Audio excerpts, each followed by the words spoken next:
بسم اللہ الرحمن الرحیم۔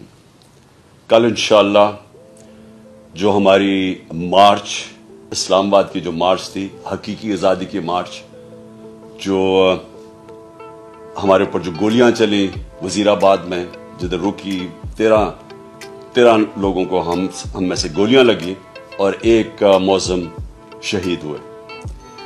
کل انشاءاللہ اسی جگہ سے ہماری مارچ شروع ہو رہی ہے اور 4:30 بجے میں اپنے لوگوں سے، وزیر آباد کے لوگوں سے خطاب کروں گا، اور میں آج آپ سب کو کہنا چاہتا ہوں کہ دیکھیں، یہ جو حقیقی آزادی کی تحریک ہے، یہ آپ کے لیے، پاکستانیوں کے لیے، جو قوم آزاد نہیں ہوتی اس کی پرواز اوپر نہیں ہوتی۔ انصاف قوموں کو آزاد کرتا ہے، اور یہ اس وقت پاکستان بننے کے بعد سب سے اہم اس ملک کی حقیقی آزادی کی تحریک ہے۔